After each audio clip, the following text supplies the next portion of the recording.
Welcome to the Embodiment Matters podcast with me, Erin Giesemann Rabke, and my beloved Carl Rabke. We don't have the luxury of living in ordinary times, but rather we live in extraordinary ones where the way we live in the next decade will make a huge difference in the future of life on planet Earth. We aspire in this tapestry of rich conversations drawn from a variety of wise perspectives to share resources to help you embody the wisdom, compassion, and skillful actions that are needed during these times. You can find out more about our classes and sign up for our newsletter at embodimentmatters.com. You can also become a supporting member of our podcast with a small monthly donation. Look for Embodiment Matters at patreon.com. Greetings, listener friends. A real warm welcome to you, and thank you for tuning into this podcast. I want to thank those of you who have been with us for a while, or those of you who have recently discovered the podcast. And for those of you who are new, I encourage you to listen back through the archives, because over these last couple of years, we've had some extraordinary humans joining us for these conversations. At the time this podcast is going out in kind of mid-March of 22, I also wanted to let you know of some upcoming courses that Erin and I have. Erin is going to be teaching a 10-week online course of Embodying the Great Turning, which is a beautiful weaving of soul work and embodiment and the work that reconnects Joanna Macy's extraordinary contribution to this world. And I'll be offering a Zoom group for men exploring a soulful response to our times. And we also, until April, will be welcoming in this first cohort for our Weaving Glimpses course, which is an online kind of microdose every other day. You get a little short practice or a reminder weaving together these realms of embodiment and somatics, soul work and mythopoetics, deep ecology, and meditation and mindfulness. So that's been a really fun gathering, and you're welcome to come join us.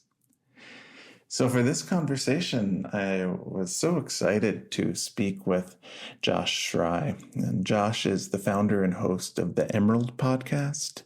And the Emerald, it's just beautiful. It combines evocative music and interviews with authors and luminaries, exploring the human experience through the lens of myth, story, and imagination. And Josh has been a writer, teacher, lifelong student of different cosmologies and mythologies, particularly from the Indian subcontinent. And the first episode I listened to was entitled Animism is Normative Consciousness. And I just loved it so much. And I really had that sense of listening to a similar muse. And I've enjoyed many of the other episodes since then.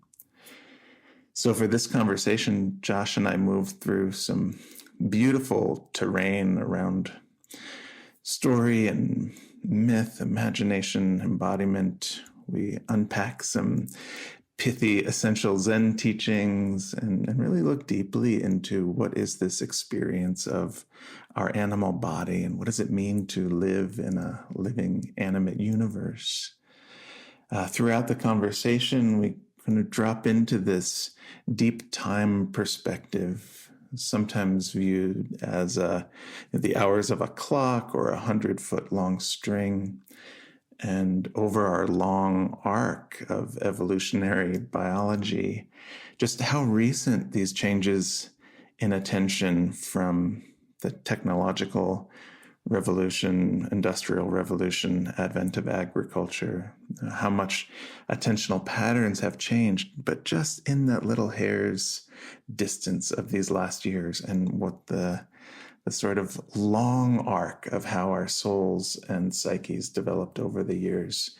So I hope you enjoy this conversation, and you can find out more about Josh and the Emerald on any place where you listen to podcasts. Welcome, Josh. I'm so delighted to be here with you today. Great to be here. Wonderful to be having a conversation with a like-hearted journeyer. Yeah. It was interesting when I was reflecting on it, because usually we prepare lots of questions. And with this one, I thought, in a way, I don't want to give any structure to it because I really want to see where we're carried together. But then also there are certain pillars that I want to dive in with you. So I'd love to start this inquiry from Suzuki Roshi of the most important thing is to find the most important thing. Yeah, that has lived with me for a long time, and I really sense it as an evolutionary inquiry, that it has to be some call and response. So in this time, in this morning for you, Josh, what feels like the most important thing?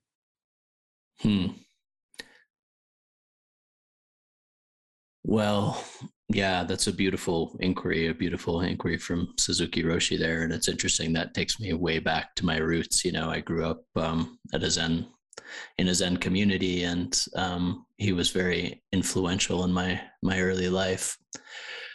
And there's something about those Zen aphorisms that are just so clean and so simple, that just have a way of stripping away all the extraneous fluff and taking us right to the heart of it, right? And so this morning, there's a nice bank of cloud that's rolled in, and they're saying that we're going to get some snow, hopefully.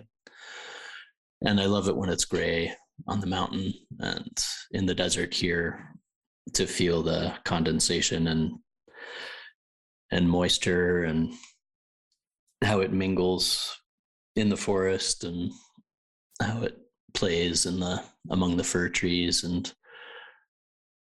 presence with the land is something very important to me.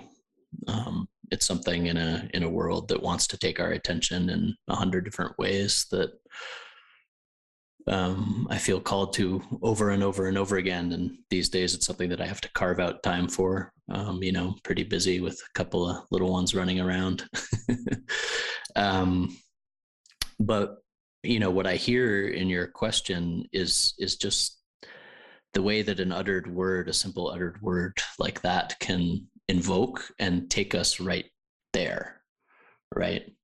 So in a way, it's like the most important thing is that we have these simple teachings, simple invocations that take us right there. And where is right there? Right there for me is this state of conjunction, with the natural world. When I feel the boundaries of this body more permeable, and I feel a connection to an original unity that, as you know well, is in many ways become rarer and rarer. So there's the most important thing as the conjunction itself, and then there's the most important thing as the verbal invocations, the story that brings us to that conjunction. That's kind of what I'm feeling from what you're saying. Beautiful response. Thank you. And it was interesting, the moment you said, living connection with the land, I looked down at my fur on my arm that was all standing up in goosebumps. And and how hearing your most important thing like lights that up in me, and like of course that's a response.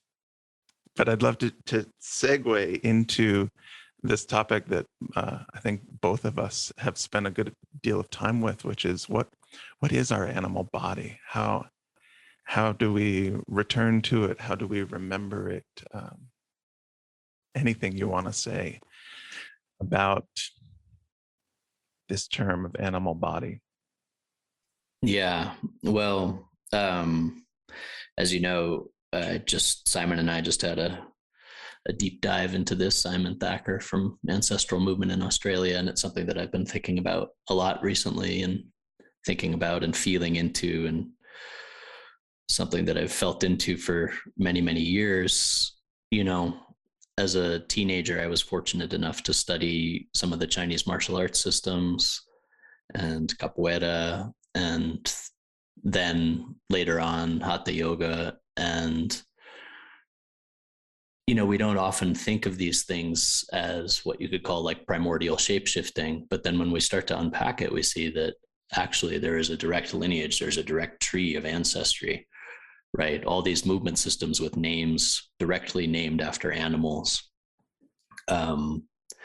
clearly date back to a time when the assumption of the animal body was a central part of how human beings learned and interacted with a living landscape and mirrored and became, and as I said in the episode, but became the thing, or knew the thing through becoming the thing. Yeah, love right that. Knew the thing through becoming the thing. So what that implies to me is there is this protean body that is available to us that really ultimately is only one breath away, that takes us to a place where, again, to get back to your original question, like the fixed boundaries between self and land, self and ecosystem, self and the waters, self and the animal brethren, self and the skies start to dissolve a little bit. And this state of conjunctive union that was felt historically through the animal body is an incredibly important state. It's not just a matter of kind of blissing out, although there can be bliss involved in it, which is wonderful, right? But it's the way that our ancient ancestors learned. It's the way that we navigated forests. If you've ever walked through a dense forest, without a shirt on, or on a misty day, or we forget, in an era in which we kind of contain the body in clothes and sit in chairs and have been taught very specific things about what types of movement are appropriate and what aren't, we forget that the entire body is a feeling mechanism. Yeah. That there are faculties of feeling. I believe there are faculties of feeling that it's hard, that our ancient ancestors had, that it's hard for us to even comprehend. Mm-hmm. And I look at like a dog with its whiskers, right? Or when you see a deer kind of take that alert posture in the forest, and you can tell that they're hearing through their antlers. I mean, you can see that they're hearing through their antlers, that the antlers are organs of perception, right? But within, the evolutionary biological vision of the human body as having all of these layers still within us, we have access to these type of sensory faculties, and they're closer than we think. So even like meditatively in some of the work that I do, if you do a simple exercise of navigating the forest with antlers, like construct yourself a pair of imaginal antlers and walk through the forest, you will feel immediately, an extension there that allows us to perceive things that we may not have perceived before. Simon talked, I actually didn't include this in the episode because it was getting really long, but Simon talked about studying Buto, the Japanese theatrical tradition, and having a teacher who a big part of their like warm-up exercise and embodiment exercise would be around having a tail, right? Yeah. Because we did, human beings in the womb have tails, and if you start to connect to the imaginal tail, and by imaginal, I don't mean, and I know you know this, but by imaginal, I don't mean made up. By imaginal, I mean something far, far deeper than that, right? Extending the sensory faculties to include this long lost tail.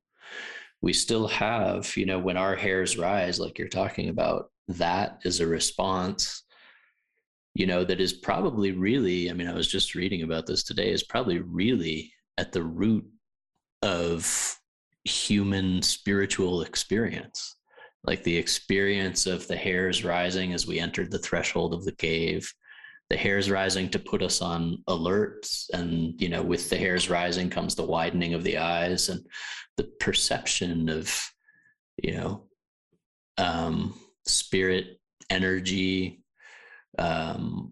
confluences, manifestations of nature that we hadn't been aware of before. Like all of this came with the rising of the hair and the widening of the eyes, right? This was a response that you still see in so many animals, and that response is still alive in us. And we seek that response. People seek it in strange ways by going to like horror movies and stuff like that. Yeah. Like, you know, Roller coasters. right, roller coasters. Like we seek that response. There's a natural, like, and when we're out of the predation cycle, we don't experience it as often, right? We don't have the experience. We have our nice little excursions into nature, and they're all very safe and fine and everything. But just a few months ago, I was in Colorado and I was carrying one of our boys on my back, and my wife had our little boy, and there was a bear across the valley. And when you have two little ones and you see a bear, it's like a whole different experience, right? I know that experience with my toddler, seeing a black bear like 6 feet above me in the tree. And the hair rises, and it's like, oh, the hair rises and it connects you to a deeper sensory faculty, and connects you to a state that is not the state of words, of mental discourse, connects you to the state of kind of a immediacy and a presence. And I believe that, this experience was actually very important for our ancient ancestors, that this experience helped form and shape some of what we actually sought in ritual, right? So many rituals then involve the donning of the skin, putting on the skin, right? To what? Assume the animal body and sense more, feel more, be in a state where we can feel through each hair pore. Each hair pore of the skin becomes alive and awake and enhances our ability to feel, and takes us into a state of what has been called ecstasy, because, this ecstasy is this raw experience of conjunction, and it's not separate from this predation cycle. It's a feeling of, my God, this universe could tear me apart in an instant, and I'm wholly here in this moment, that sense that the universe is vast and impersonal and goes on without me, but at the same time, I'm feeling it all within me, right? And how did we feel that? We felt that through the hair pores. We felt that, it wasn't an abstract concept. As you've heard me say 100 times on the podcast, this was a primal feeling that we have felt through our hair pores. It was a primal feeling that we feel through like the fur of the animal body, and it's a very special journey, and it's that humans get to make, right? That we get to, be wandering about our day and our distractions and our, things that we have to attend to. And then we can also enter the forest, and the forest can be many different things, but we can enter the forest. And in the forest, we could return to this sensing, feeling, awake body, and feel the sense of conjunctive awe. Feel that we, as it says in the Upanishads, what bliss, what bliss, what bliss. I am food and I am the eater of food. Right? Yeah. That cycle is something we long to be part of, and ultimately we are a part of. Right. Exactly. Ultimately we are a part of, whether we choose to admit it or not. Yeah. So there's a spiraling. I tend to give spiraling answers. So yeah, that's wonderful. And I have so many little like, ooh, going back. So it's interesting that hair, it's making its way, because when you first were speaking, I was thinking of that other beautiful Zen teaching of a hair's distance and 1,000 miles. Mm-hmm. That state is so close. It's closer than our own skin, and yet if we don't experience it, it might as well be 1,000 miles away.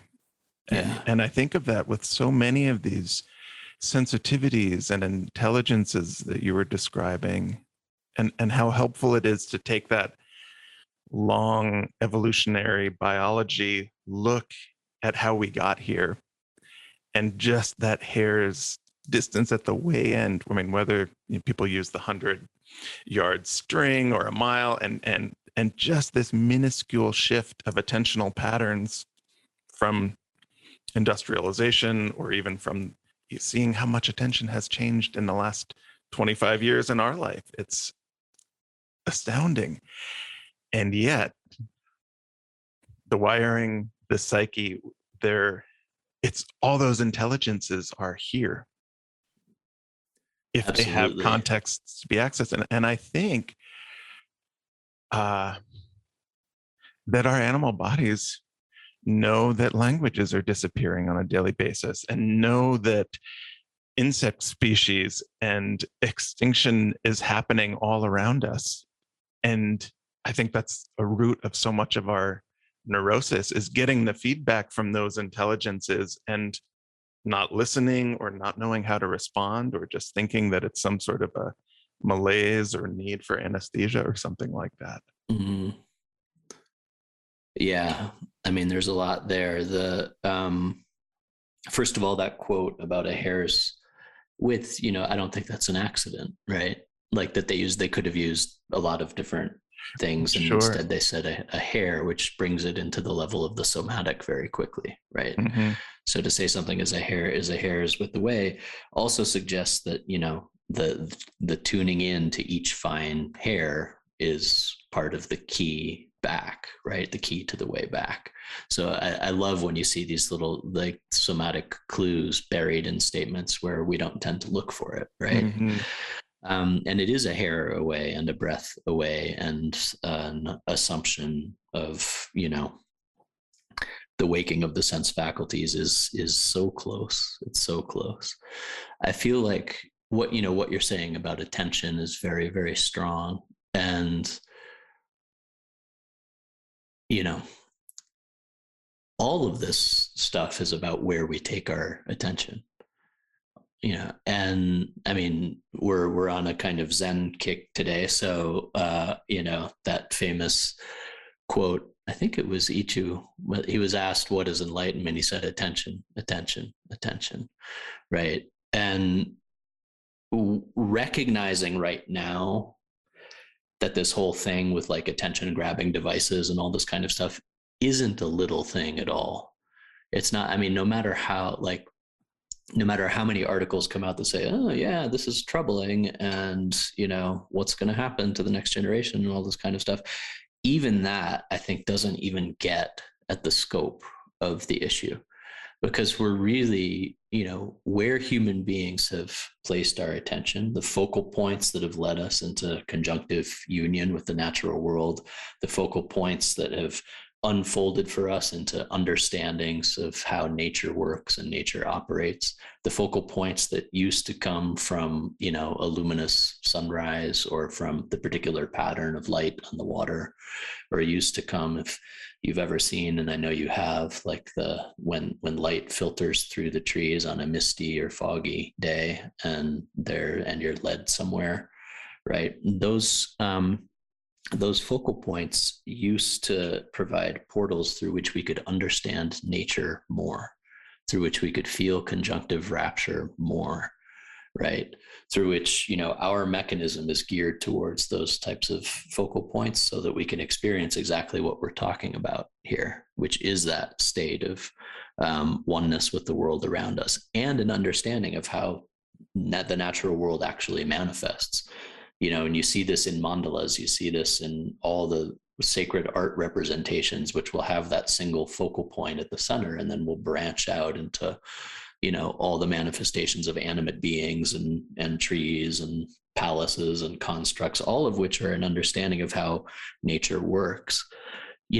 Now the entirety of that attention in many cases has been taken to this object, this device, right? We're wrapping you can look, I mean, from a somatic perspective, this, I mean, we're wrapping our bodies around it. Yeah. Potentially like inviting like evolution, like physical evolution around it. Right. Yeah. Well, eventually, some people skeletal structure and a nervous system that is like hunched around the phone, and that's not an exaggeration. And that and then we have to ask ourselves, like, what is that source around which we are wrapping ourselves. So sometimes people say like, oh, it's neutral, right? And, look at the somatics of it. It's in no way neutral. It is like, it grabs our attention. And there are people who are paid a lot to figure out how to keep that attention there. And so I think, and I don't want to sound like a, Luddite or an alarmist. And obviously, I have a phone and yada, yada, yada. but it's important I think it's important to recognize how the human somatic organism works in terms of what we do around luminous focal points, right? Yes. Like how we're attuned to luminous focal points and how necessary that is. And how it's not just like, it's not a big deal. I take my attention there for 6 hours, not a big deal, right? Because that source is not the same fundamentally as being attuned to the source, the natural world. It's not the same, it has different impacts, different effects. It's all content that was dreamed up by a human mind. And most of that content is really designed to just kind of keep us there in this state of, trance, which it is. Yep. Right. And so you've probably heard me on the podcast. I say this thing, choose your trances wisely, which is that the human being is always going to find a way for our attention to be wrapped, right? We're always going to find that kind of, because it's how our somatic mechanism works, right? We seek that kind of rapt attention, and we seek to go into these conjunctive states. For our ancestors, they found it naturally through the predation cycle. They found it naturally through hunting. They found it naturally through rhythmic, repetitive activity, weaving, fire building, all of these things that take us into the kind of rhythmic conjunctive state of focus and keep us there in a state of harmonic union. Now, where are we seeking it? Where are we looking for it?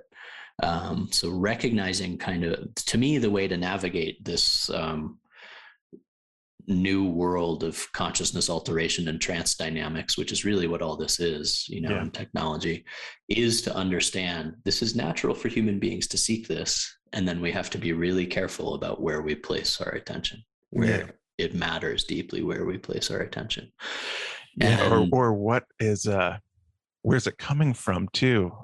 Like when you were talking about the greatest minds designing what takes our attention, but I think it's also what people are trying to feed in that hungry ghost way, in the belly, that brings them into that folded over position of just that sense of a lack of belonging in community, or a lack of experiencing the livingness of the natural world. That when it has that sort of filling, this Wendigo quality, just that insatiable hunger for more. Yeah, absolutely. I mean, it, to me, ultimately, there's only one longing that the human being really has. And that longing is the longing for exactly what we've been talking about, which is conjunctive union with the natural world, the seamless state, to be one with that from which we feel separate. You can call it, you can use the G word and call it like union with God. You could call it union with nature. You can call it ecstasy, you can call it trance, you can call it embodiment. There's so many ways to speak about it, right? But really it's that feeling of being held and being home in the present moment, here now, with the breath in the pulse, right? And that, I think, we create and commit to so many extraneous longings that are really kind of attempts to imitate and find our way back to that one deep primal longing. It's that whole, like you said, like we said about the hair, it's like that whole, what if we were to tell you that everything you're longing for is one breath away? Or what if we were to tell you that, that would crash the advertising industry, right? And that, that's kind of like, that's kind of the heart of it. all of this stuff has to do with consciousness alteration. It has to do with like taking our consciousness on a journey, right? Which is the role of the storyteller, the role of the journey into the forest, the role of the ritual, the role of all these things was to take us on a bridge, like a bridge across to right here, right now, right? And so I think that, you know, like you're saying, there's a deep addictive quality to it, to what's being, you know, all of it. I mean, all of it's addiction. Like, yeah, I used to live in New York City, and whenever I would go to Times Square, I'd be like, this is a monument to addiction. Like, yeah, all of just the, you know, the scrolling lights and the giant cup of noodles cup and like all the like content. It's like, this is a great altar. Like, it's an altar to consumption and addiction. To get out of that cycle is the, you know, takes layers and layers of somatic work, and takes a somatic restructuring and a reorienting. But ultimately at the heart, it takes an understanding of, what am I really longing for? Like, what beneath all this am I really, really longing for? Yeah. You know, and for me, I went down that journey at certain points in my life, like, oh, I really think I'm longing for this, or I'm longing for that. Then it was like, no, not so much. Yeah. What I'm really longing for is to be home, you know.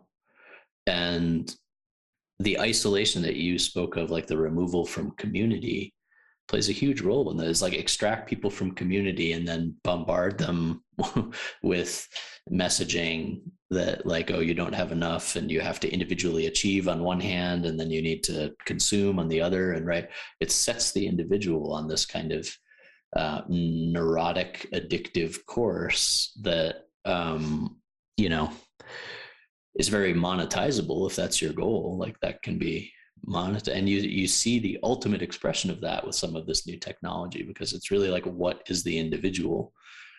The individual, we've even dispensed with a lot of the Enlightenment, like, you know, propaganda around the individual, right? Like these great things about freedom and knowledge and individual, like, and now it's really just like, you know, you're a monetizable unit. Right. Yeah. You know, and everything is tracked and collected and then guided and shaped. Yeah. Yeah. Towards what? Ultimately towards you spending more money. I mean, pretty much. And, you know, and the thing that I see too is that the people who are doing the guiding and tracking and collecting and shaping are in the cycle themselves. You know, they're pulled by their, it's not like there are kind of, you know, free overlords above the cycle. There's people who are trapped in the cycle themselves. Yeah. And it's a cycle, like, it's really the cycle at the heart of a society that has, you know, it's a meaning crisis, you know, to use some of the language that's around in like the sense making world, but it's a crisis of meaning. You know, the Enlightenment was supposed to be a particular awakening of the individual, and guess what? Through the roads of industrialization, like you're talking about, and mechanization and monetization, we've arrived at something very different, which is that, you know, what matters in this world.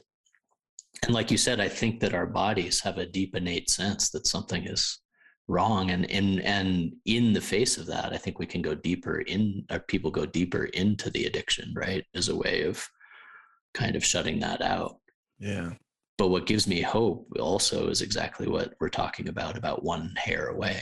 What gives me hope is that, you know, we're talking, you know, when you look, like you said, when you look at that ancestor, when you look at the measuring tape, or like the clock, or, and we say, oh, we're only in the last millisecond or something like that. What gives me hope is that we have hundreds of thousands of years of ancestral biological attunement and alignment to something that really has only been deeply messed with in the last couple thousand years, Yeah, and really only in the last couple 100 years.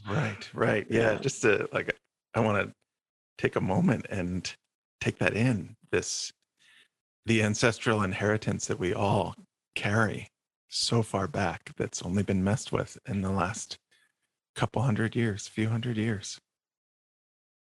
Yeah. I mean, I've said this on the podcast, but 99% of our ancestors lived in the Paleolithic. 99, and it's probably closer to 99.9 if you really branch it out into the numbers. And deep time, deep space that they experience, the deep time, the deep space is available. It's available to us. It's right here.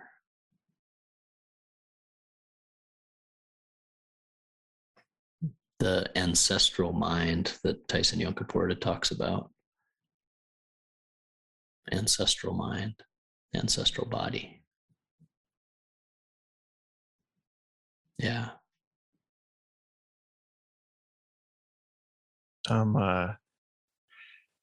So I'm curious about this with you as a teacher, and just looking at the kind of evolution of teacher-student relationships, and both of us having been in relationship with sifus and lamas and teachers sitting on a throne, and all sorts of ways that we've been in this realm. And for you, how do you support students who study with you, learn with you, in getting to just what we're talking about? What's the most important thing? What do you really long for, yearn for? And what is it in a teacher that supports that unfolding in a student? Yeah, wow. There's a lot of levels to that. How much time do we got? We have deep time. I think that there's a lot of levels to that. Let me think about how I want to approach this.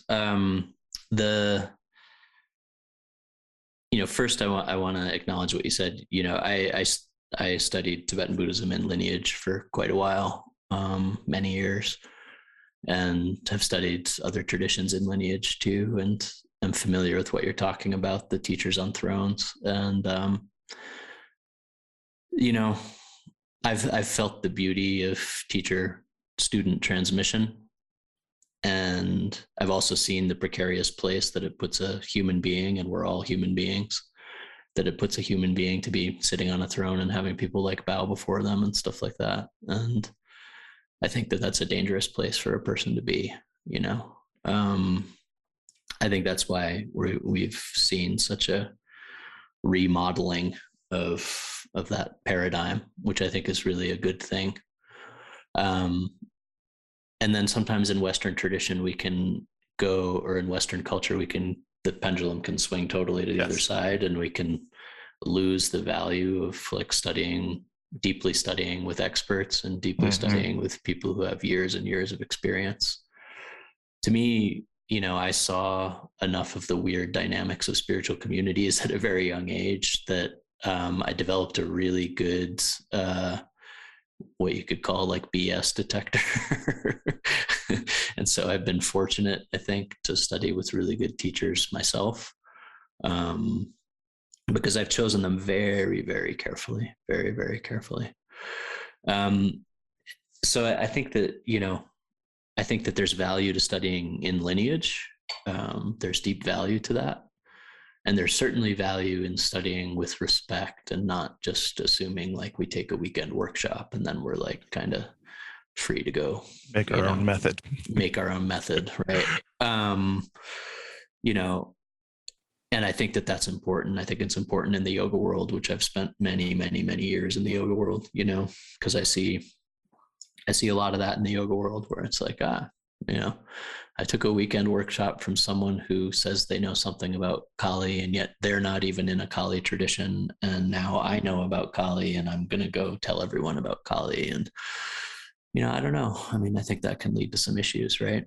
And then I think that there's value to studying in lineage. And I think that there's also, you know, there's a wound in the Western world, and we're seeking, we're searching, you know. And I think sometimes there's like a guilt, or like, I don't get to study animism, or I don't get to connect to this stuff because I'm part of the, you know, right. problem. Yeah. And I think we have to look at the substrate, right?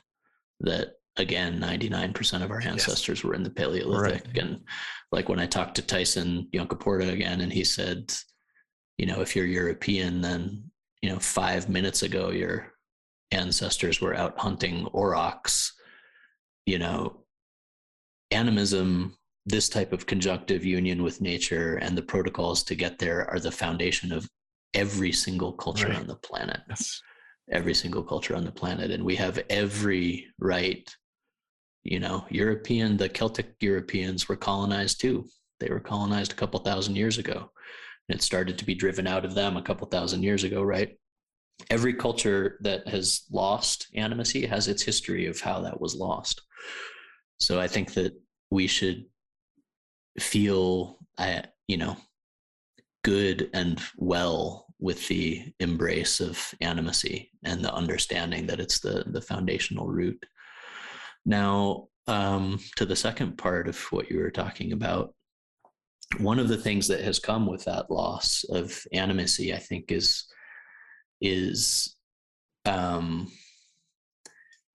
what you could call the abstraction and psychologization of everything, right? So disciplines become, we study about things. Yes. Yeah. Right. We talk about things. Like the moment that you and I had just a few minutes ago, where you said, you know, I'd like to sit with that for a moment, or steep in that for a moment. Right. And that opened up a space. And, you know, if it makes the final edit, that space, then perhaps the listeners will feel the space that was created in that moment. Right. This is something I work with on the podcast a lot, which I'm sure you've noticed, which is, yes, I'm trying to draw from scholarly sources because I want, you know, to present a really rich view. But really what I want to do is invoke. What I want to do is invoke. And I want, you know, through the invocation, invocative power of storytelling, I want there to be spaces opened up for people to journey into.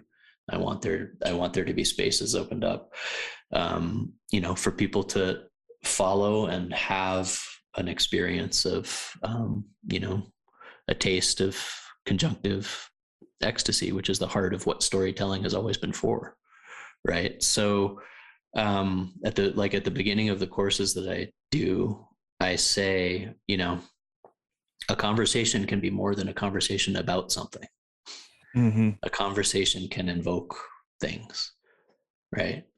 So what I like to work with in group settings is how we together, and I make very clear not to put myself in the position of any kind of spiritual teacher or anything like that. That's not where I'm coming from at all. I'm someone who's studying, and I love studying, and I want to study more. And but we together, you know, through the mystery of interaction, can find a way in which something can emerge, something can come through, a force of animacy can come through, and we can do that together, right?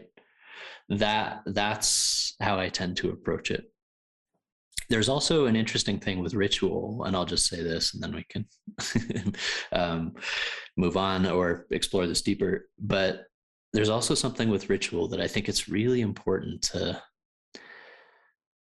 and this can be kind of a controversial topic in the modern West, but it's really important to look at how traditional ritual and how indigenous ritual works, and that it's really not about traditionally the individual psychological process. Yes. Yeah. And that means, you know, and there are rituals, and I think these rituals are wonderful, but there are like modern rituals, rediscovery of rituals, where it's a lot about people talking about, you know, how they feel and what they're going through and what it brings up in them and this kind of thing. And, and that's a modern, in an individualist world, it's understandable why that has come to form part of how we reapproach ritual. But there's also such a deep value in simply communally focusing on the thing at the center. Yes. Yeah. And the individual then becomes a vessel. If the individual, is kind of a closed vessel in the first instance, in which the like kind of the individual process is swirling around, and that creates, in my experience, less possibilities for things to pass through and move through when the whole collective of the community becomes a vessel, an empty vessel that is so focused, enraptured on the thing at the center, that she, the animate force, moves through. Yeah. And that, you look at how rituals are designed, and it is 6 hours of dancing around a central pole,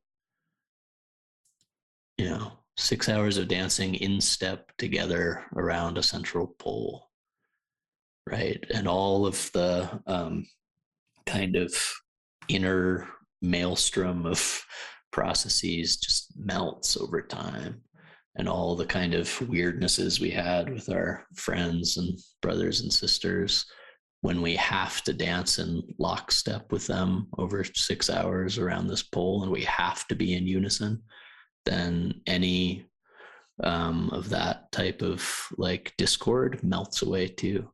And we're brought communally into a space where something can move through, something can emerge, something can appear.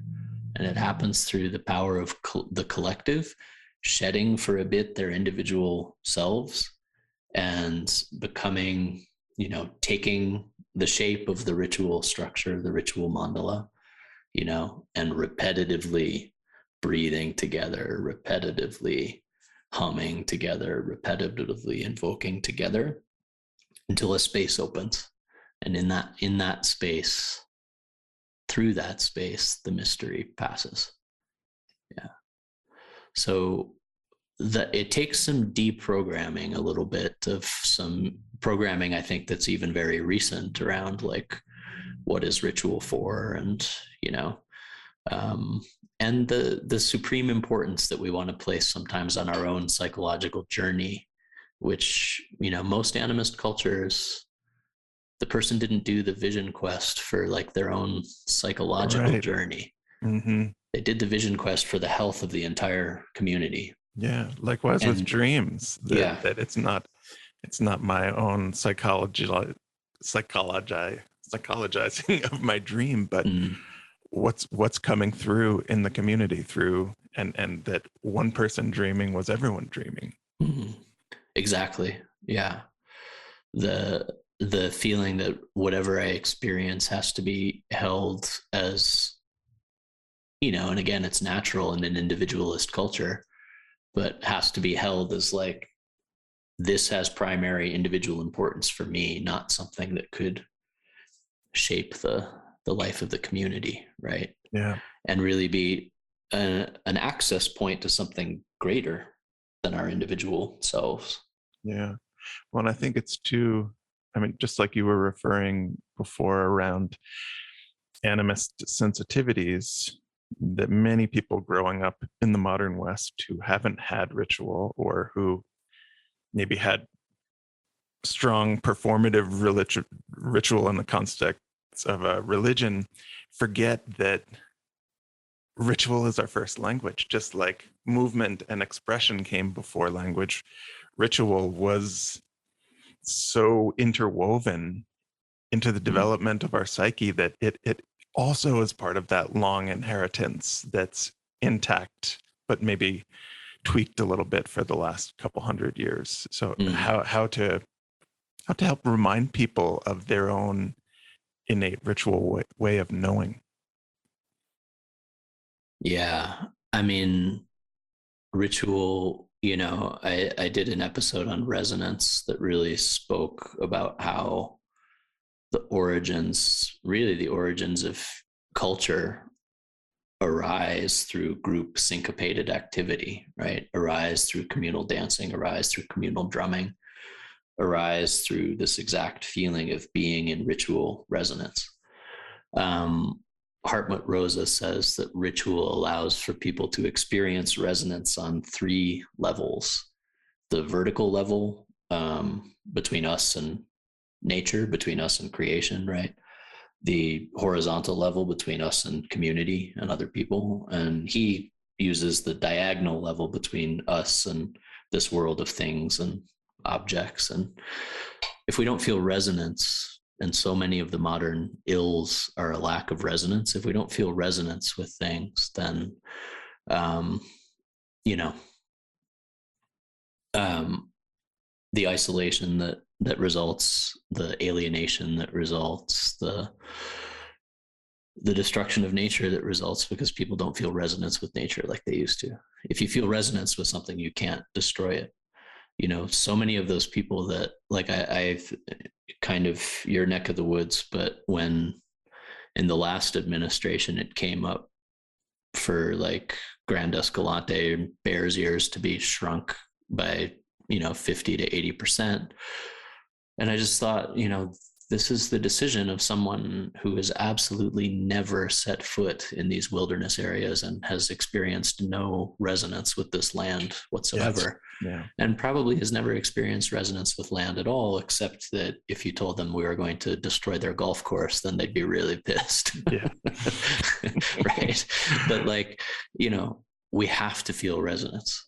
Human beings have to feel resonance. All of if we want people ultimately to care about the environment enough to pass legislation that is going to save the environment, then we need to create ways for people to feel resonance with the environment. We can't just expect okay, we'll get a 51% mass of people that care about the planet and we're going to force the legislation through and that's going to, stop what's going on. We have to address the root tendency. And the root tendency is alienation. It's lack of resonance. It's like, oh, these people have never actually felt resonance with landscape. So yeah, I would love to get a lot of world leaders out into the woods and put them through, 3 days straight of drumming and dancing and give them heroic doses of entheogens and see if we can we'll see how quickly Bears Ears and Grand Staircase expand to fill all of time and space after that. See if we can chip away at some of that thick skin. And you can even see it in some of the political figures. It's like a skin, an armored skin has developed. You see it in a lot of politicians, not just like the ones on the other side, quote unquote, but you see, if you really have sensitive eyes to look somatically, you can see this armor that builds up. And and for all of us, understanding that we crave deeply, we crave that ritual resonance, we crave that ritual intensity even. Mm-hmm. I'm going to do a short episode just about the conflict situation that's going on, the war that's going on, and looking at how, when we don't get, as human beings, access to regular ritual intensity, we seek that intensity in not so healthy ways. Right. There's a deep correlation between war and ritual, and what we used to be able to find through rituals of intensity, now it's like the only outlet for many males in the world, the only place where they can actually feel their bodies, experience communal entrainment, is in the army, and that's something for us to look at. So ritual is right at the heart of it, like you're saying. Like our relationship with ritual is right at the heart of it. It's how we feel resonance with the world. It's, I look up at the sky of stars, and does it make me feel like an alienated, isolated individual who will never have a role to play in this vast extended universe? Or is it something that I can feel right into my heart? And when I realize that I can feel it right into my heart, then it's like we can create protocols together through which this feeling is regularized, because we need it. We need it, otherwise we're just wandering in a void, right? And not the good kind of void. Yeah. Right? We need it. We need that regular access. So yeah, ritual is deep, deep at the heart of what humans need right now.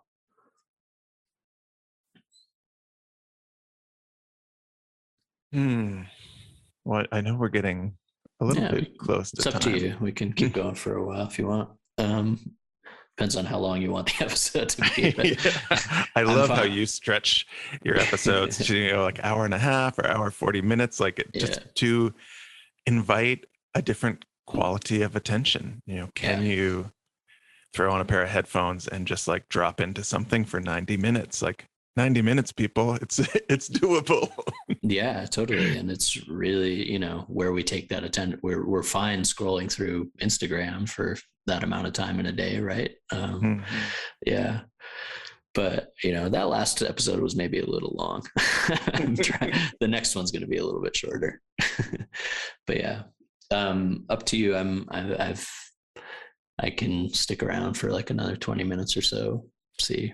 I just love to hear um, just a sense of your story of the times that we're in, and what do you imagine?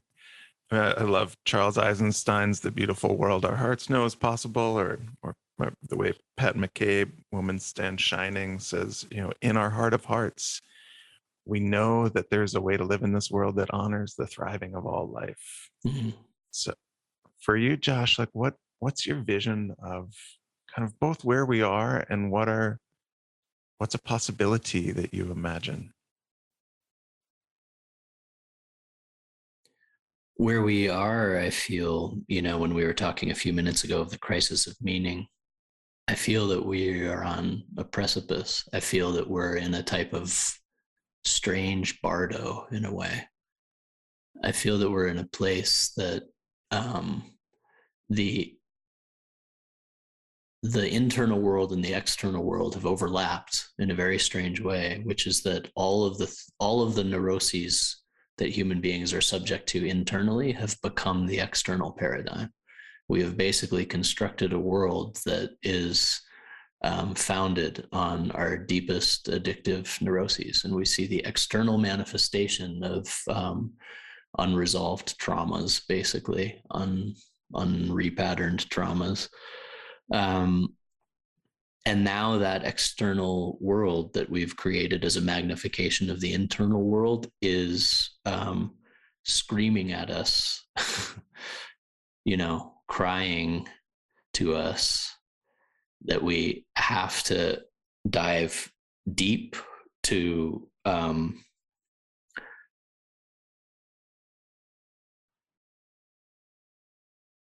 really find within ourselves what is the most important thing, like you started the conversation with. What is it that we're longing for? What do we, like Wendell Berry asks, what are people for? What are people for? Like, and then you look at the paradigms and you're just like, is that what people are for? Is that what people are for? Really? Really? So the external crisis that we've created is an invitation for us to experience a deep reprioritization of what actually matters. And what we'll find when we go in, when we dive in, when we have the courage to dive in, is what you and I were talking about before, what we're really longing for. What we're really longing for. What we're really longing for is that ritual experience of conjunctive union. What we're really longing for is that oneness with the natural world, you know? And it doesn't look like a lot of visions of kind of peace and harmony tend to, like, abstract visions of peace and harmony that are just like everybody kind of sitting around with a blissed out expression on their face, right? Our ancestors knew something, which is that which is why you see in culture upon culture around the world that rituals are intense, rituals are initiatory, right? We need to find the connection to this deep type of ritual intensity, ecstasy that channels all of these longings that we have that, if go unchanneled, manifest themselves in environmental destruction and destruction of each other and this type of thing. So to me, a harmonious world looks like, a very ritually vigorous world, a very ritually vigorous world, and it's interesting. I think we're going to see a lot of strange things over the next years, honestly. I think that, like, I just saw Dune a couple months ago, and I don't know if you saw it or not, but there's a book I grew up with, and it's a very interesting vision from Frank Herbert. And it's kind of funny that I'm going on this tangent, but it's just a very interesting vision in that it kind of looks at the trajectory of humanity in the future, and it shows that technology only goes so far, and that ritual and spirituality and these types of things are always going to sit right at the heart of the human experience. They're not going anywhere. I often talk about how, like, the Star Trek vision, where we just kind of science ourselves out of religion and this kind of thing. It's going to happen. What's going to happen is that as we experience a deeper meaning crisis, people are going to be driven to all kinds of different ways of trying to make sense of that. And some of those ways are going to be probably pretty harsh, and some are going to be despicable even, right? And some are going to seek, like the work that you and I are doing, some are going to seek to help reconnect people to something very old, very primal, very central, which is the ritualized experience of animacy. And the fact that we as human beings, we can't live in a de-animated world. There's no such thing. This world is animate. This world is alive. This world is teeming with forces. These forces we have always navigated as human beings, and we ignore these forces at our absolute peril, the peril of ourselves, right? Because who wants to walk through a dead world? What is it? What is this world? If this world is just a backdrop and I'm this kind of isolated thinker in some backdrop world, that's not reality. The reality is that we live in a world of animate forces, we navigate a world of animate forces, and that the way that we have forever navigated this life is through regular ritual contact, so that we feel this world that we're part of. We feel this environment that we're part of. And I think that, the crises that we're facing are horrible. The crises that we're facing are horrible. And they're also driving people to a place where things are more raw. And in that rawness, I think people are going to start to be able to feel more. Right. And in that feeling, I think people are naturally going to be drawn to a living, breathing relationship with the world around us. Yeah. Beautiful.